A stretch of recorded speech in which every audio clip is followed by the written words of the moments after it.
Hello, good evening, and welcome to the LFC Daytrippers. This is the Fatback Four. I'm Gav, Emmet, Keith, and Johnny join me on this Sunday night as Liverpool went to Molineux yesterday and beat Wolves by 3-1, but that does not tell the whole story. This evening we're going to talk about the fact it was on at 12:30. We're going to talk the team that was put out, the first half, the changes, the second half, Salah and his ridiculous fucking goals and assist return.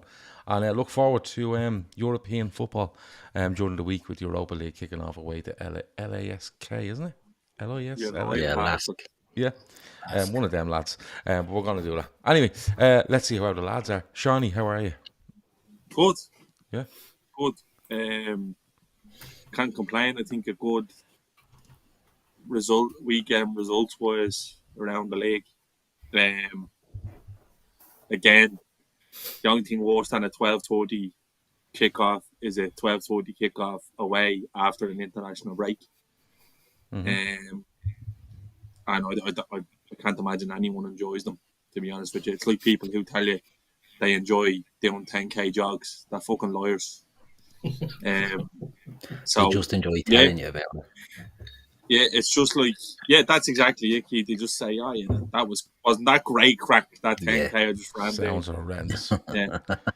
But you walk away there, John, and let me know how you get on. Yeah. But no, I think text us your time, John. I think like none of us look forward to a 12:30 kickoff in the best of weeks. I think after an international break with a few lads returning, it was always going to be a bit sticky, and I think it's being made out that it was stickier than it actually was, because having not seen the game when it was on live, I kind of made a comment on Twitter that, look, if you're playing shite and you're winning, that's a good thing. But I don't necessarily think we played shite. I think the first half we were poor, and then after watching the extended highlights, the second half there was only one team in it. So yeah, I think it's a good 3 points, and I'm happy now for Liverpool to just kind of motor under the radar the way they have been, because the media and everyone else seems to be happy enough to wank about Arsenal and Spurs and Angeball and Man City. So I think long may that continue. The brilliant start to the season rolls on. Keith, how are you, first of all? I'm great, Gav. Yeah, I'm great. Great to be on. Haven't been on in a while. Yeah, you're hard man to get. You're very busy. I am, yeah. I know it's fucking terrible, isn't it? Yeah. Sunday night should be a given, Gav. But it's been tough. The last time I was on, I think it was half cut as well. So I can't even remember. This is what's happening. You see, you're getting older now. And what happens is when you get older, you don't consider Sunday night a school night. You just go, I'm old now. I could just go out with a few points. But you lost the run of yourself. Yeah, it's not that I select it. It's other things come on that it's not my organisation. You know what I mean? Like I had a football tournament with the. But you're not turning it down, Keith. You're not saying no. Do you know what? Not only am I not turning it down, I'm driving it. You know what I mean? But it's you're just a passenger in this car, are you? Yeah, exactly. Yeah, it is what it is. But now and genuinely, I don't like drinking on a Sunday. I know some people do. I bleeding hate it. But just a few things that popped up in that over the last few weeks. So, now good. Delighted to be back, which is delighted the football is back, because I fucking hate international football. And, you know, it breaks so early in the season. It's a pain in the arse. But I'm glad that Liverpool came back and kept the momentum going that they built up, because Seany's right. It's been an excellent start to the season. We can look and say, you know, the Chelsea game, in hindsight, might be looked at as drop points, but it's always a tricky fixture. It's like Everton for us, you know what I mean? Manchester United, when they were shy, we'd still make it a tricky fixture. So you go in, you're taking away day out of that, and you get what you get, and you leave town with a point, you're happy. So I'm delighted with the start of the season. I'm delighted that we got back into the swing of it yesterday. And I agree with Seany that, you know, it was made out to be a lot harder than it actually was. We'll go back into that in a minute. Emma, how are you? How are you feeling after the game yesterday, before we get into it itself? Yeah, good. 12:30 is the best game to play at the weekend if you win, and the worst game if you don't get a result. Yeah. And people won't believe me. As bad as we were in the half, it's become a little bit of a trademark of ours now, isn't it? To be poor, and then it's nearly like rope-a-dope. Now, I said something stupid yesterday to friends of mine. I said it's nearly like it's a tactic to actually play within ourselves in the first half and then absolutely blitz teams in the second half. I'm not fully writing that off just yet, but I just, the difference between second half and first half was night and day, like, and it was like, why can't you do that in the first half? And more, I know I've seen people saying Diaz changed the game. He probably did as well. It wasn't just that. Something happened. There was definitely something said. And Szoboszlai has said that firepower options is great as well. You have the options there to go in. Szoboszlai was interviewed by LFC TV after, and he said, I read it today, and he was basically saying at halftime they were just saying, look, the tempo, the work rate. 100%. Because honestly, all the Wolves were doing yesterday was outworking us. That's all they were doing. Yeah. Like, it wasn't like they weren't ripping us apart with brilliant football where, you know, we just couldn't get near them. It was literally they were just working harder than us. And Szoboszlai said that at halftime they spoke about the work rate. They need to get the tempo up. They need to get players on the ball and get playing. And we've seen that in the second half. But let's look at it. Because, Seany, you know, we're watching this European or international football for the last 2 weeks or whatever. And the likes of McAllister, Nunes, and others weren't coming back till, I think it might have been early Thursday. You had got lads away with European teams as well, and we knew Trent was going to be out from Klopp's press conference, and we were like, oh, Nunes is travelling and stuff like that, and we were wondering what team would go out. But when you're seeing the team where you're like, well, that's what we have, because, no, sorry, let me reverse it a bit. The half 12 stuff, right? Because this is where it all comes from. So Klopp is volleying people in the press conference again with regards to half 12, and somebody before we even come on said, please talk about the half 12s. Now, this might bore a lot of people, so if it bores you, mute us or do something, but it has to be discussed. 12 30 kickoffs we've had since. Yeah, because we're in Europe. I get that, but Seany, this is after international breaks. 12. Yeah, but I'll tell you exactly why it happens, right? And everyone else has 6, by the way. We're not the only team in Europe. The nearest challenger. Everyone else is not Liverpool. Yeah, I get that. Everyone else is not Liverpool, and Liverpool would have an obligation to TNT, or I think it's BT, TNT now, who show the 12 to 40 games, and they would be entitled to show X amount of Liverpool games per season. And I'm not sure how many different slots that they get. Mm-hmm. I think they get the odd 8 o'clock on a Saturday game. But with us being in the Europa League, still being in Europe, they tend to get your game in early, so you have as much time to rest before playing on the Wednesday or the Tuesday or the Wednesday, which is we've had 11 up until yesterday, which was the 12th. So that's why. Guess when number 13 is? Yeah, it doesn't matter, Gav. It doesn't matter. It's because it's the reason why we make more money on television than any other team in the league. I have no problem with being on television. You get poisoned. That's what it is. It's literally us, United. You don't give a bollocks about City because they're not a needle mover. Like, it's the way it is. That's the way it's because you're Liverpool. It's as simple as that. And Klopp come on until he's fucking blue in the face. But that's the way it is, because at the end of the day, the buck stops with the broadcaster, because they're the ones who are keeping the fucking lights on in the Premier League. So there's nothing you can do. United would be as much of a needle mover as Liverpool. Why couldn't United and Brighton be a half 12 this day? Well, no. You see, my argument on this is there shouldn't be a half 12, right? But there is a half 12. Yes, but that's. But I get that. But what I'm saying is, right, now. we're watching half 12, 3 o'clock, half 5. Why can't they just do 3 o'clock, half 5, 8, and then nobody has an issue? Because if you remember when the European stuff came around, I think there's other, like, it's all tied into leagues all over Europe. It's like TNT might have a fucking contract for Bundesliga where they need to get a slot there, and then they're putting Bayern Munich on. It's all in conjunction. The whole football calendar across all the leagues. It's like, do you ever get when you notice when you're out with your mates, and for example, it might be United, fucking Liverpool, and then on the same day, Inter are playing AC, and then on the same day, Bayern and fucking Barca and Madrid are on. It's all in conjunction. we're paying the price for being Liverpool, for being the needle mover. It's why next year, when you look at the money that's paid out in TV revenue, we'll always be 1 or 2. Simple. Oh, no, it doesn't matter where we finish. We usually are 1 or 2. I understand with the logic of moaning about and stuff. And I even think Klopp was going to give up moaning about. And I think Pierce the other day was looking to try get a headline out of him. And then in the end, he had to fucking slap together a report about Klopp trying to moan about it. Look, it is the way it is. Klopp was the fall guy initially for coming out and mounting out of him. He took bullets for Solskjaer, who moaned after United went away to Goodison Park. I think it was at 12:30 on a Saturday and got pumped. And then he came out crying about it. And Klopp was the one who was picking up. So I'm not on board with Klopp being the fucking fall guy for any of these managers anymore, because it's never going to change, because they're the real makers. Sky and all them, they're all the real makers. Like, Liverpool aren't on the box next week. Like, if you're not a match-going fan, you can't watch Liverpool next week, because there's 4 games on at 12 o'clock or 2 o'clock next Sunday. On the Sunday, and because of Europe. And again, monetisation, they've prioritised the North London derby. That's just the way the cookie crumbles, unfortunately. Last week we played Villa and we weren't on the telly, and Sky went with fucking Crystal Palace and don't know, #Unite or however the fuck they were playing. Well, I think that there's an obligation for each team. Yeah, you have to show each team a certain amount. Hopefully Watford.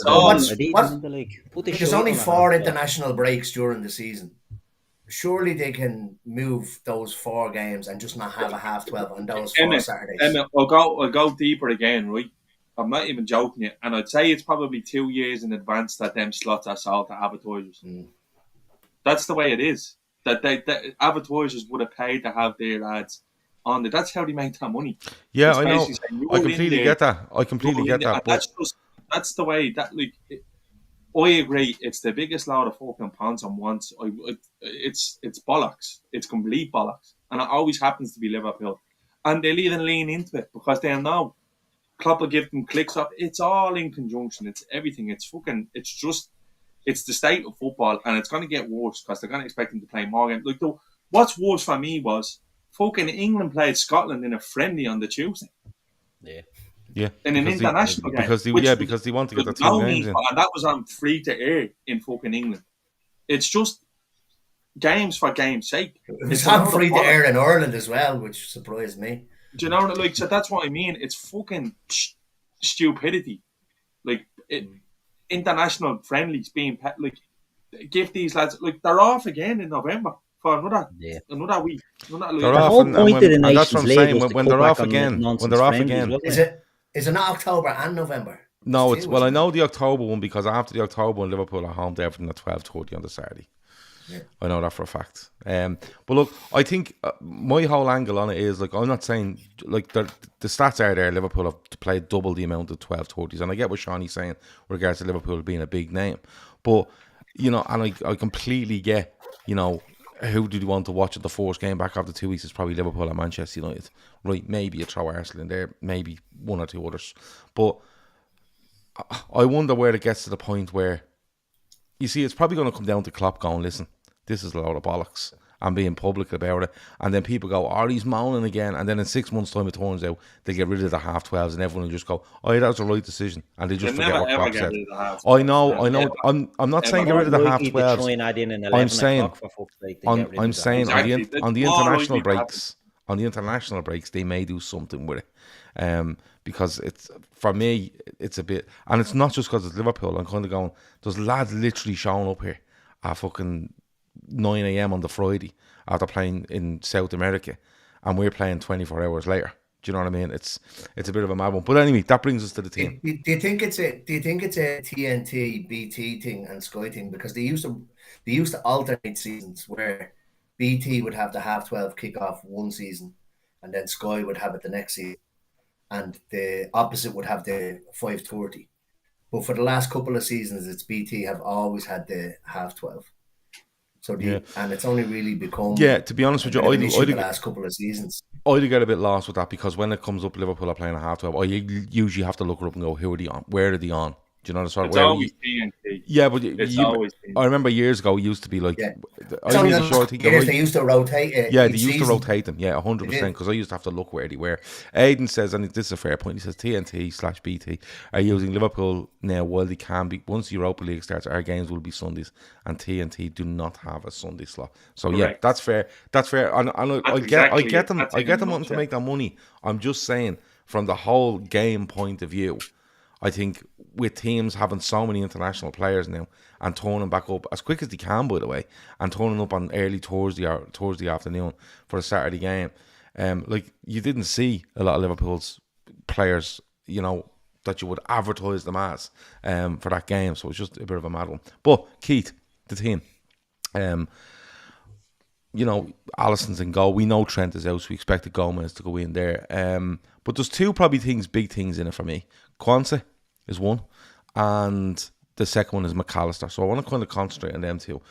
Keith, Kwanzaa starts. He plays, I want to say 80-something minutes, 70-something minutes. How do you think he done? Because I thought he was brilliant. When I say brilliant, I mean for a young flip making his Premier League full debut. I thought he done really, really well.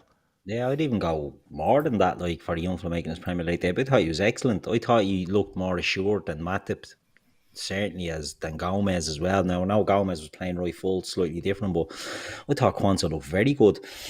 He's big, he's quick, he's good with the ball. You know, he's not, if we think back to, I love Nat Phillips, you know what I mean, but not in a Liverpool team. That sort of brave, put the head, the Terry Butcher type of defending that went out in 1987. And then you had Reece Williams, and I was led to believe Reece Williams or Billy Cometio could be this big, tall, quick centre-back. And Kwanzaa looks to be that, where the other two failed. I think he looks very assured on the ball. I think he's confident, but not overconfident, which is big as well for a young centre-back. He just does the business. He gets in, he wins his balls, wins his battles as much as possible. And I thought he was excellent. I saw someone on Twitter put up about a disastrous debut based on his first half or something like that. And I was like, this fella is watching, exactly, Seany, this fella is watching a different game. It's just clicks for click's sake that these maggots are putting out there, and it's ridiculous. I thought he was excellent. I really did. I don't think there was much we could really do with the team selection at centre-back.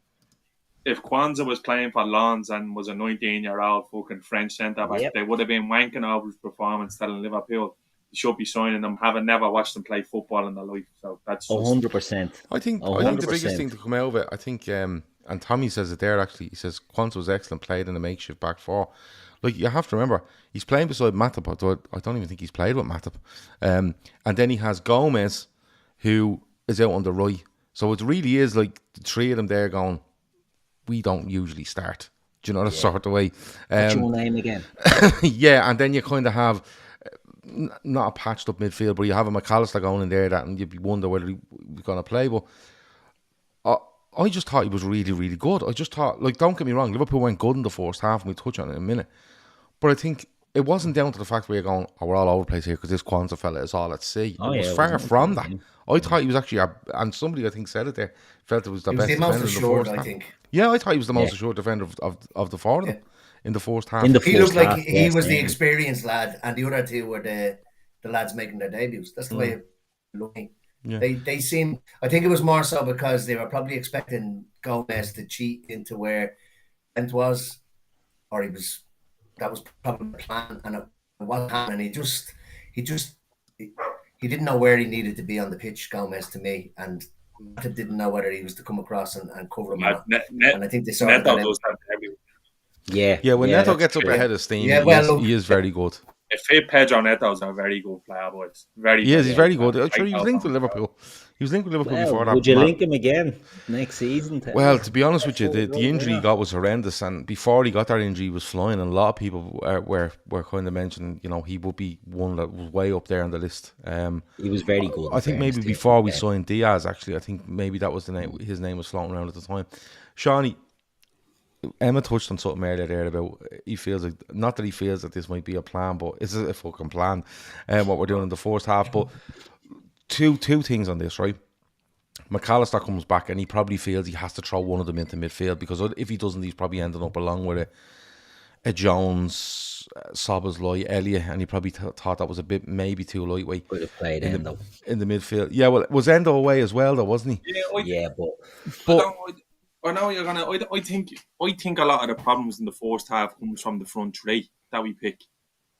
Yeah, But I want to ask you. Is something in their head, Shawnee? Because it felt actually to me like Liverpool went out there on Saturday, and it was like, let's not go hell for leather here. Let's do a professional job in the first half, and we'll bring these boys in on 45, 60, 75, and we'll turn the game and we'll go and win it. But the plan just didn't work. The plan didn't work at all because I thought we looked so sluggish. From the bits I was watching, it was like Gomez was actually trying to play that Trent when he should have just been a right back. And I think that's on Klopp. I think the setup was wrong. And then to give Klopp his flowers again, I think not for the first time or the second time or maybe even the third time this season, he completely changes the game with his substitutions, which is something that I'm not being funny. I think I've said more times in the last month on this podcast than I had in the previous 6-7 years with Klopp, is that his changes completely changed the game. I think the issue started with Liverpool on Saturday morning with Gakpo and Jota being in the same 11. I just think it allows their defenders to go, well, we can go up. We can go that way. They're not stretching. Because they're not going in behind us. And they're not going to. And they'd be right to say that, because I really like Gakpo. I do. I'm a big fan of Gakpo and I'm a fan of Jota. But I think in certain systems, I think with the two of them, neither were doing. We weren't causing them enough problems where they had to alter how they were setting up, and they were literally just going, we'll push on. And then the game completely flipped when Diaz came on, because it was all of a sudden going, all right, we have these pinned now, and it allowed us to get a little bit more control. And you see Szoboszlai kind of going into sort of a number 6 role where he has way more effect on the game. Yeah. And then all of a sudden the game flips on its head. So instead of us being under the cosh for 45 minutes, we're in the ascendancy and we're asking them questions. And it just felt like, obviously, it's different watching the highlights of the game. You're not watching it live, because when you're watching it live, you kind of get the feeling of there's a inevitability here that Liverpool were going to kick on and get the goals. But it's fucking pointless to say that in foresight when you know the score of the game. But it just looked like Liverpool had total control of the game. And then again, even Darwin comes on and doesn't directly contribute to a goal, but it's just, and I'm not even going to use the word chaos, he's just a fucking handful. He mauls Dawson for the third goal. It gives them something to think about going the other way. And I think that's not something a front line of Jota, Gakpo, even Salah now, because I think we're starting to see a different type of Mo Salah. I know we're going to get into him. It's not the blistering Mo Salah that's going to burn you over 10, 20 yards now. He's a different type of player. He's still really effective. So I just think Klopp obviously, he said it himself. I was looking at parts of the first half going, what the fuck? And he rectified it. And it was completely, the game was turned on its head. It was to fucking, to parrot that bleeding old saying, it was a game of two halves. It definitely was. And Klopp quickly recognised his mistake. I think one thing you need to pick up is the attitude of the players as well, to not kind of let the heads drop and kick on and say, right, you know what, we will fucking do that. And we seem to have a little bit about that about us again, which is good, which nobody's talking about. Nobody's talking about the fact that, like, that last year, the first half last year was not too dissimilar to the first half of Molyneux last year. Yeah. Just they took their chances and we end up getting pumped. Because last year we got 1-0 down early and heads were gone. Heads were gone completely. Where that didn't happen. There seemed to be a semblance of kind of, do you know what, we'll get back into this game and we'll turn it around. And we did. And it was a fucking really, really impressive second half performance from Liverpool. But nobody will talk about it because they'll talk about the cagey force 45. But I think we looked, there's so many players now showing different strengths that about Darwin Núñez being one. Curtis Jones looked good from the bits that I've seen. Yeah, Luis Diaz is quietly being brilliant again. Quietly being really effective again, changing games. Mo Salah's not he's not scoring goals, but his output is still fucking mad. His output is still mental in terms of assists. And then you have Harvey Elliott coming off the bench, who's cameos every week. He's been excellent this season, hasn't he? When he's come in, you're thinking to yourself now, like, how far off a start is Harvey Elliott? So, like, it's green shoots all around for me. I don't see, again, you lads digging out a 19-year-old Kwanzaa. Like, the numbers don't lie. He had a brilliant game. I think he even looked good against Newcastle. Klopp's obviously made a decision there on him, as if to say, am I going to spend 40, 50 million on this fella or on X defender, or am I going to give this lad a go? And it seems like he's giving him a go. So, look, fucking, I'm delighted how it played out. Like a 12-30 away after an international break. Give me the 3 points and we're on the fucking road home. It's Keith. Look, we'll get on to the second half and stuff, but just sticking on the first half for a minute, because there's the whole international break. It's 12:30. It's away. Wolves were well up for it.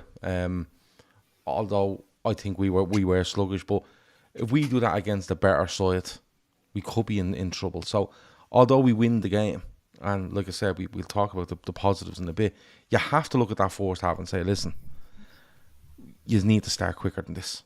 Like this, I think this might be the third time this season we've come behind to win this season, and that you'll get away with that for so long, and then you won't.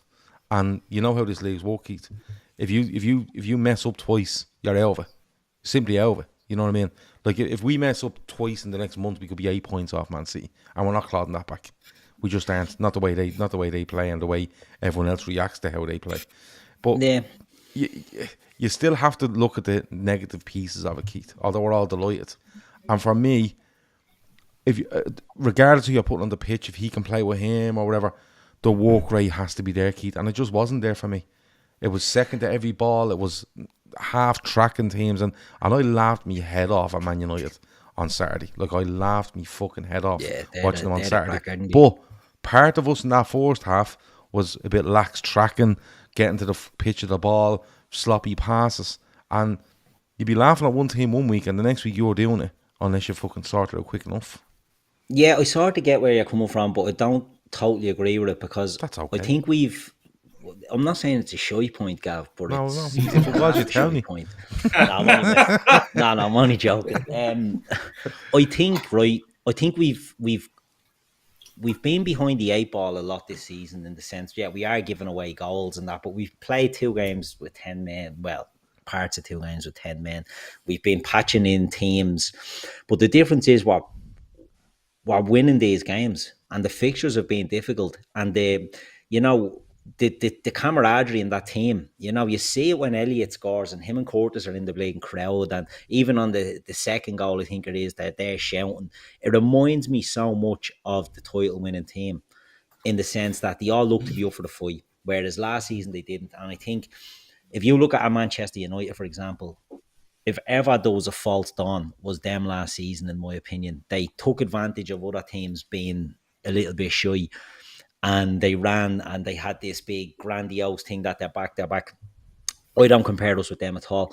I think we look, now I'm not saying we're going to win the league, although I do think we have a good chance of winning the league, but we have that little bit of verve and zip about us now that we had back then, in the sense that, not that you're going, I don't buy into Emmet's theory that we're letting teams go 1-0 up on us just to never said that. Come back just for the BT ratings. But no, I think they have that bit of fight in them again. I think they have that bit of hunger and bit of spark. I think the players that have come in, and maybe the players who have gone out, who maybe had gone stale, I think Liverpool have a bit of verve about them again. And in different games at different stages, we've been speaking. Like, I thought, for example, Joe Gomez struggled yesterday in the first few 20 minutes maybe of the game, 30 minutes. I thought he got better as it went on.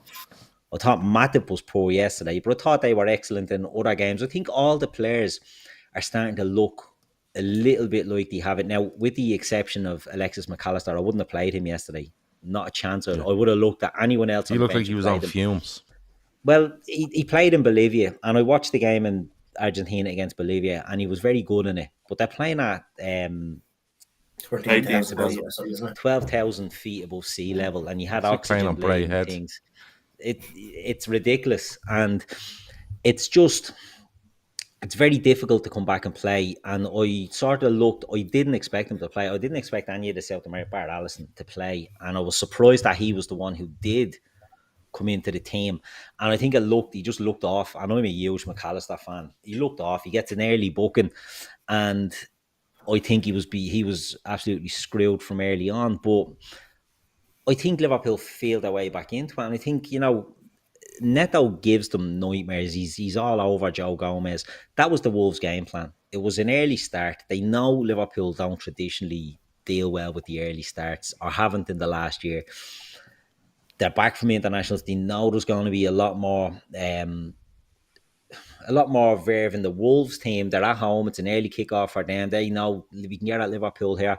They started off like that. Liverpool were behind it, but I just think as the game goes on, Liverpool got back, and that's a sign that this Liverpool team are different than the ones that have been there for the last year or so. I think we're looking at a team now that, they have that bit of boy.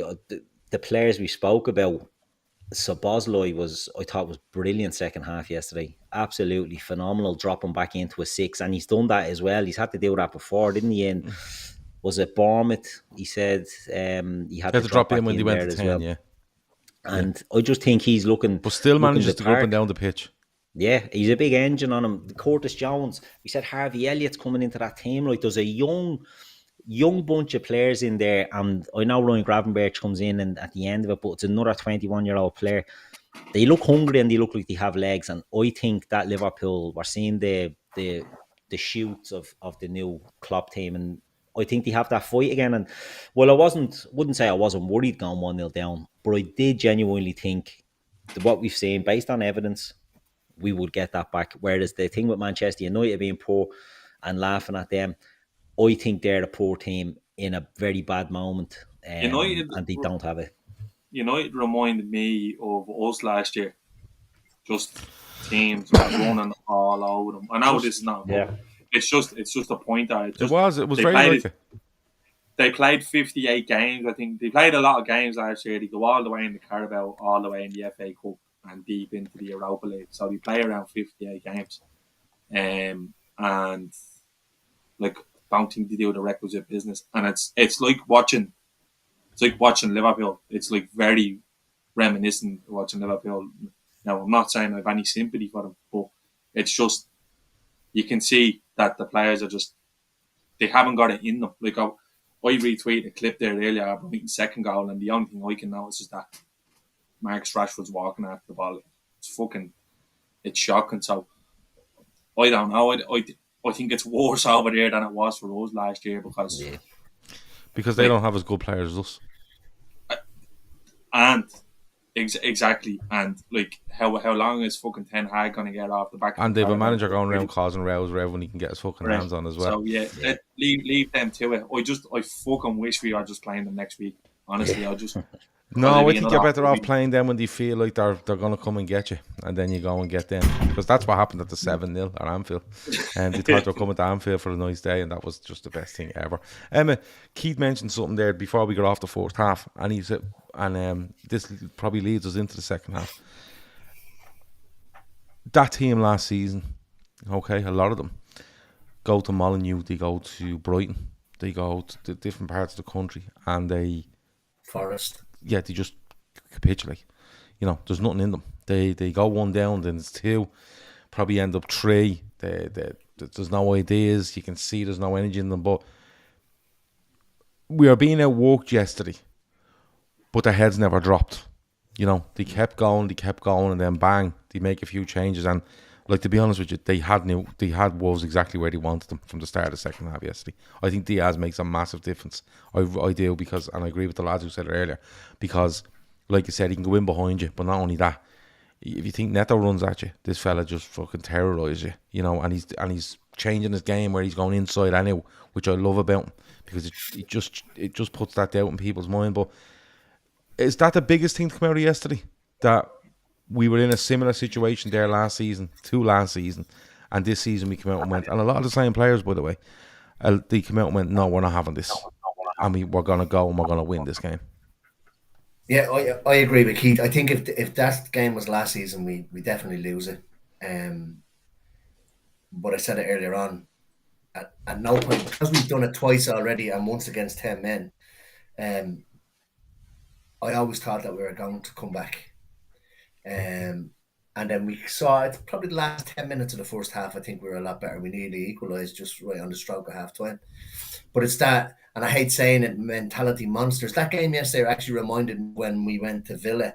I don't know what season it was, and we went 1 down. I think we won the league. And Robertson scored as well. That's what that reminded me of yesterday. The problem in the first half, I think, and I agree with Seany, Gakpo and Jota seemed to want to be dropping to get the ball rather than spinning and going in behind or being a threat down either wing. And that's, like I said, Diaz coming on changed. I don't think it's the only thing that changed it, but he was looking to get in behind. Nunez would be looking to get in behind. Salah actually would move more so into the middle and was kind of going from inside to out rather than outside to in. And that's something else that they had to try and work with as well. But yeah, look, yesterday, a very poor first half, but I didn't lose faith. I honestly thought that we would come back. I didn't think we'd probably win it as comfortably as we did. I thought we might have scraped a 2-1 like that Villa game. But yeah, definitely for me, mentality monsters. I think McAllister probably only plays because he's the first one back. I think he was back the earliest out of all of them, 4 a.m. on Thursday. But he was on bleeding oxygen or something on the way home on the plane, wasn't he? Some oxygen tank. He put up pictures of himself. I was going to say, 12,000 feet. The balloons, I see loads of the kids on that stuff. I get out of breath coming up the stairs. I can't imagine playing a fucking 12,000 Red Steve said it's 4 miles above sea level. That can't be right, can it? Yeah, well, it is. Well, I think Mexico City is only higher, is it, or is it even higher? I don't know if it's even higher because Bolivia, it's a little sidetrack there, right? So Bolivia, that stadium in Bolivia, it's 12,000 feet, and FIFA brought in. The only thing that's higher than it is the smoking area in Chasers and Ballyfermot. You have to go on the roof. That's 12,000 feet. FIFA banned games at altitude. You could only play at a maximum of something like 4,000, and Bolivia were going mad saying, listen, we don't have anything at 4,000, so you'd want to fucking up that again. And they got rid of the ban because players are bollocks when they play. If you watch South American football, if you watch any even Copa Libertadores, Bolivia are playing, the Bolivians are digging holes in the beaches to play pitches on over. Like, we had to get the word off Virgin Media. I think there's cosmic events all over the gaff, all over there. That's it. But no, it's a big deal when you're playing over there in La Paz and in Lima as well, in Peru. And players so far with it, the best players in the world so far with that. All right, well, can I move on to good bits? Seany, Cody Gakpo loves a back post tap in, doesn't he? Yeah, you know what, he's such a fucking intelligent player, because if you watch the goal back, the ball is kind of bobbling around the box like a bit of pinball wizard. But as soon as Jota gets it to give it to Salah, he's like, I'm going there because I know Salah's going to pull it back across. I don't know whether it was a shot or not from Mo, to be honest with you. But yeah, he does that really well, and that's a sign of a good player. And I think, like, we moan about international breaks, but I think the international break done Gakpo good, because he goes away with the Netherlands, starts 2 games, scores a couple of goals, plays himself into a bit of form, because he was amazing at the back end of last year, and he hasn't really got going this season. But he was better on Saturday from the bits that I saw, and he takes his goal really well. I think he's going to score loads of goals like that. He's just a very, very intelligent footballer.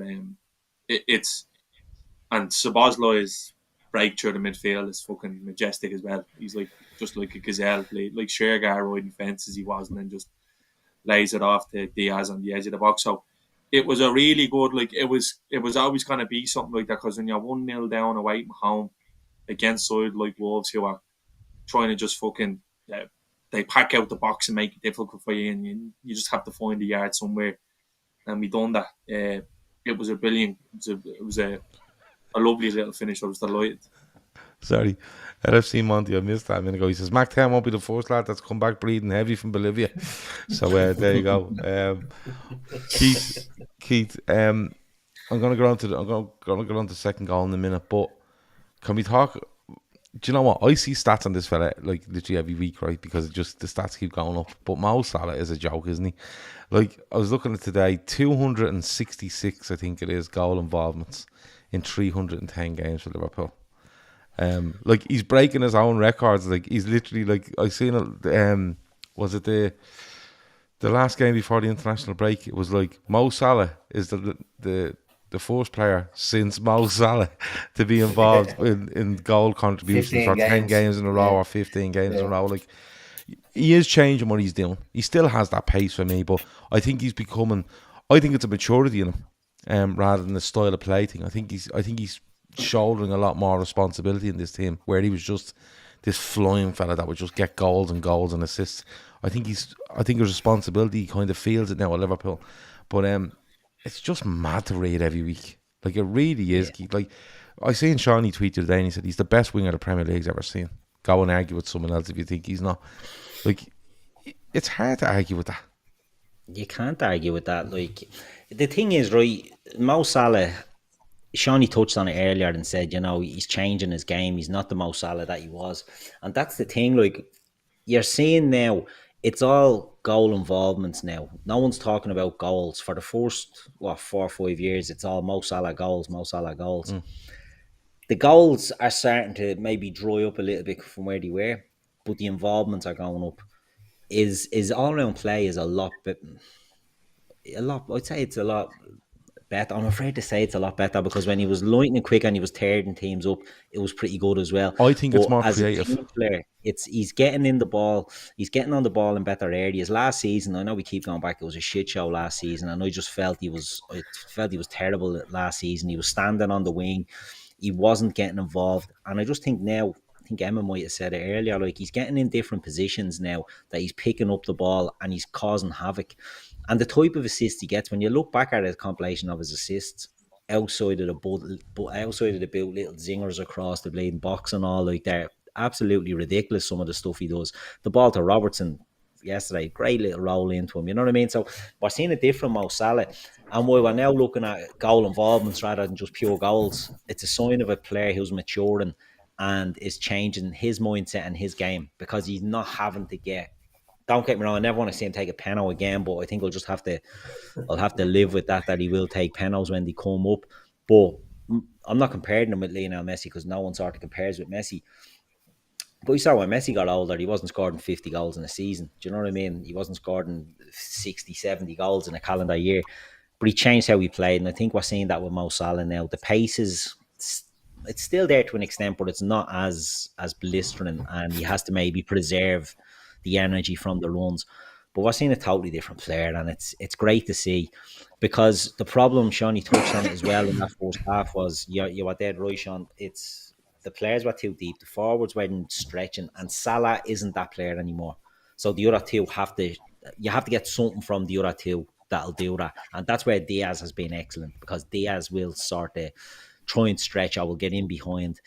And even if he does drop in, he has that pace to get away, and it's a different game. But with Salah now, we're seeing, you know, he's not going to get many over the top that he'll be just chasing down and he'll be running onto. But I think we're seeing a player that's evolving into a creator as well as a goal scorer, and his numbers are just going to be ridiculous. Like, it was always the goal scoring thing, and now is the assists.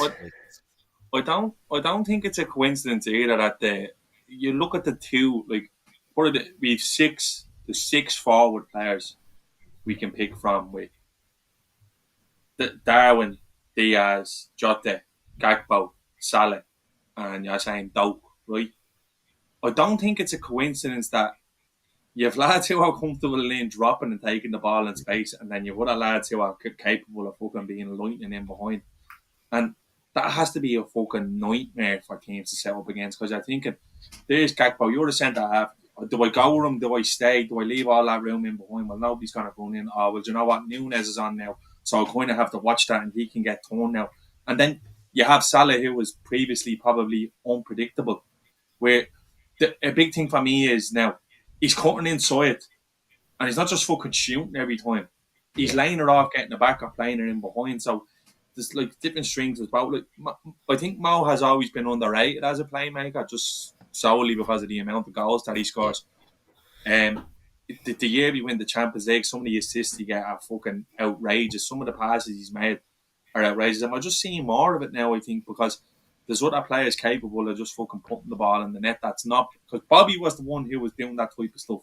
Yeah. Where Mo's kind of adopted that round now, where he's playing the ball in behind. Like it's horses for courses, this Liverpool team, and that's what I love. That like there's a mixture of midfielders now. There's a mix of forwards where, again, we cried out last year when we couldn't scrape 2 fucking wins together to be unpredictable and different, and that's exactly what we are now. That's what flipped that game on his head.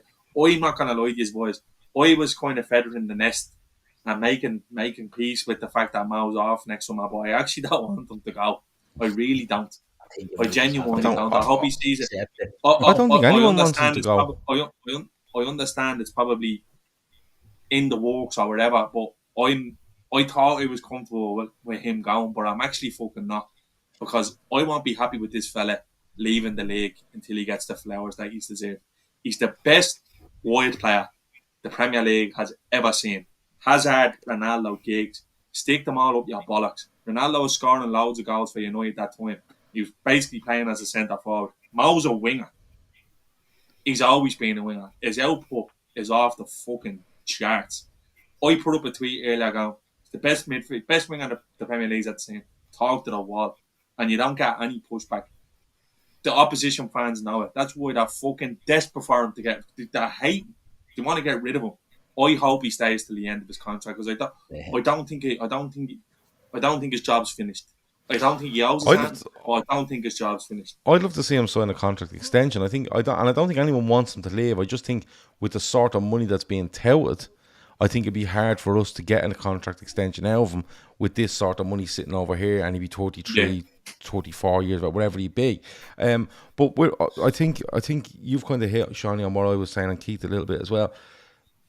When he played with Mane and Firmino, they were outrageous, because Firmino dropped in and then he looked for those two boys to go, whether it was out wide or running that inside channel, and that's what we were about, and we are so good at it, the teams couldn't live with us. Now I think what's happening with Salah is he's looking and he's going, well, Gakpo does a bit of Firmino stuff, but Darwin is like gone, good luck. Do you know what I mean? You have Diaz, that's lightning. You've so much going on there. I think it's not being forced upon him, but the moves we've made in transfers has kind of pushed him to evolve himself, rather than saying, listen, you don't just stick out doing what you're doing since 2017. We're bringing in these different types of players now, and look how central he's getting at times now. Look how central at times he's getting, where he knows, look, I can get a ball off Trent centrally now. If I drop in there, Trent's going to hit me with it. You know what I mean? If I get it centrally, I can hit Darwin with it. Right? Or if I get centrally, he'll go into Gakpo and he'll find a way to me, and I'm in on goal rather than running down wings. I'm in on goal. So I think it's kind of pushed him to evolve himself. I think it suits him at this stage of his career, because he's a much better footballer than people give him credit for. Like, people just see him as pace and a good left foot and, you know, things like that, but he's a much better footballer than people give him credit for. And you seen it there yesterday, bar a deflection, he gets 3 assists yesterday, and I'm still giving that goal to Elliott anyway. I'll be counting in my end of season stuff, because I think it's a joke that he doesn't get it. But Emmet, the Diaz goal, sorry, before we move off that, the Diaz goal against Chelsea was a prime example. You know, Salah cuts in, and as Seany said, 9 times out of 10 over the years, he's going to run in there and shoot. And he doesn't. He just makes this pass, and it's a ridiculous pass in, and it's a goal. And that, to me, sort of summed up the creativity of Salah. He's had better assists, but not many than that one. But that was just pure. It wasn't a greedy player that he's been accused of being in the past. It was a creative player that saw the opportunity and played. And I just think that's where we're seeing the difference in Salah this time. The thing is, right, if you remember back to 18, 19, when we win the Champions League, we go away to Bayern Munich in the second leg of the Champions League, if I remember right.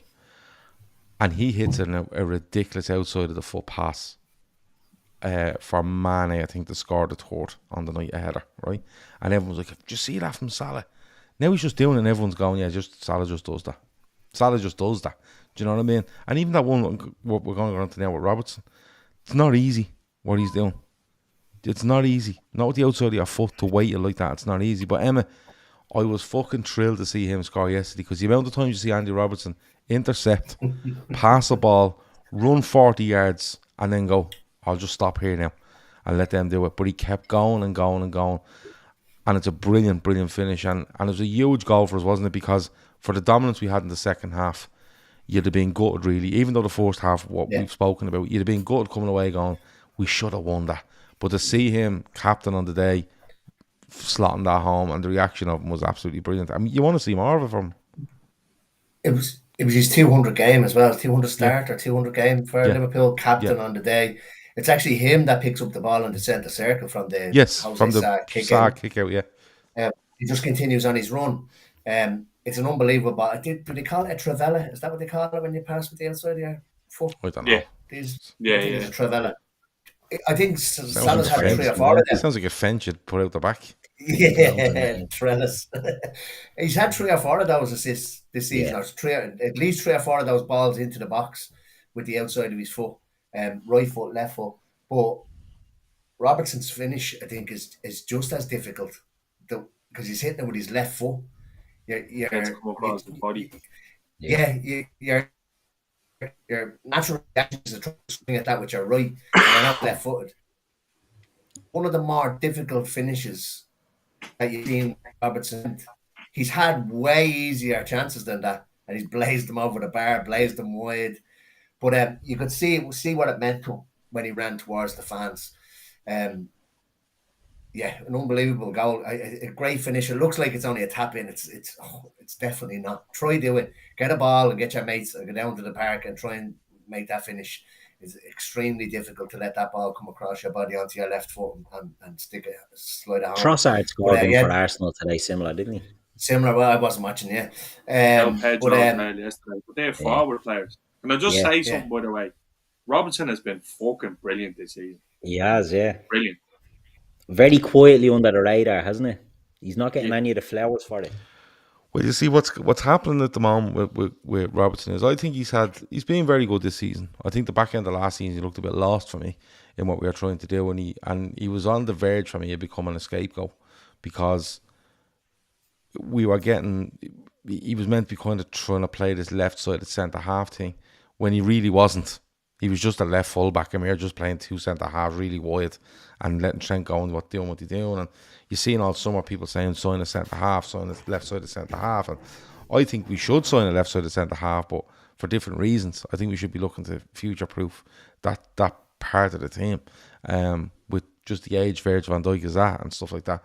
But he very rarely lets you down. And if he makes a mistake, you go, that's his mistake. But many times you say, Jays, that was a bad mistake. Do you know what I mean? But he's being very, very good. And I think, something, I think this is another knock-on effect of Fabinho and Henderson leaving as well. I think you're seeing players that will consider themselves leaders. He's a Scotland captain. But he's definitely, he was probably on the periphery of a leadership group or whatever it might have been over the last couple of years. I'd say he's bang centre of it right now. And some players just love that. Do you know what I mean? In there, and they want to play well every week, but when they're kind of head of this leadership group that they go on about, you feel that extra responsibility. You feel like you have to do it. You know what I mean? It has to be done every single week. You can't lay off at all, because if you don't do it, these other lads that are in the squad that might be looking up to you, how can they look up to you if you're not fucking doing it? You know, the sort of way. But I was absolutely delighted for him. We get the third goal. It's another goal. Nunes is really good for it. I think it's Nunes is good for it. It's great. Gets it to Salah. Salah whips it back. Elliott hits it. It's probably going wide, but it goes in. And Elliott's delighted. He's in the crowd and everything. The only thing I will say is, if he keeps scoring goals and getting in the crowd, he's getting a bleeding suspension. And I hope Klopp gives him a slap across the back of the head. It looks like he was on the Krypton factor, wasn't it? Oh, stop. He had to go over and all to get to the crowd. Do you realise when they jumped how far they are actually from the pitch? I'm kind of looking, if you're on the front row there, you're struggling to fucking seal off. You know, the sort of way. Yeah, it was like the bleeding Grand National. He was jumping that many things. But look, it ends 3-1. It's a really good win. It's 4 wins on the bounce. I think it's 16 or 17 unbeaten in the league. going back to last season. It puts us in good shape going into West Ham next weekend. But before that, I'm just going to touch on it quickly. The Europa League starts. We're away on Thursday night, 6:15 kickoff, I think. But just isn't it? It is 6:15. Yeah. Yeah, it is, yeah. Again, Liverpool being thrown into the 6:15 thing for the TV. Fuck off, Mountain boys, will you? I'm only messing with you. I'm only winding you up. Jesus Christ. I don't give a When the bollocks boys are going on what camels to fucking Alaska. Forced back, give her over. What is wrong with him? Fucking what? It's 6:15 and we're getting screwed over. It's fucking We just said it to wind you up, relax. But come here. Shani's having a 7 here. Come here. Emma, I'll go Emma Keith, Shani. What way are you lining up? Are you looking to go strong here? Are you looking to get this group done? Or is it purely experimental from early? No, because the game the weekends now, like West Ham are decent this season, so I mean I think we can go semi-strong and give main players. There's players in there that are going to need minutes. I mean Van Dijk has not played in God knows how long. He's due back next weekend. I think he plays some part, whether he starts or whether he comes on. I'd be looking to play Kwanzaa. I'd probably I'd be given Bajcetic minutes Bajcetic. I think Gravenberch might get time on the pitch as well. And I'd love to see Doak get a start as well. I don't know whether all of those start, but they should all most definitely play. Is it a plastic pitch? Oh God, I don't know. If it's an Astro leave, all the boys at home play the 21s. Yeah. Not joking. So when your home games and just fucking win the group. Honestly, I wouldn't be playing on plastic pitches. I wouldn't be sending any of the boys out. I don't know over this. Are you allowed playing on the plastic pitches in the Europa League? No, I surely can, yeah. Are you? Can you play in the Champions League? Not on the. Yeah, no, Dundalk didn't. Dundalk played all the games. It was United played hybrid grass. Hybrid grass. Anfield has hybrid grass, for fuck's sake. Well, that's what most pitches do these days, yeah. Anyway, semi-synthetic they call it, isn't it?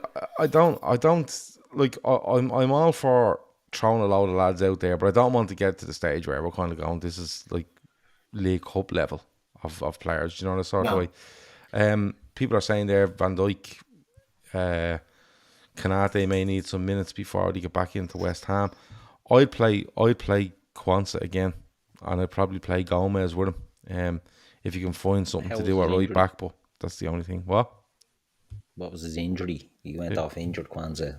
He was have you heard that? Grant, he was sound. Because this would be the type of game that you play him and you give him the minutes in and you build him up that way. This is ideal. I sort of think, you go semi.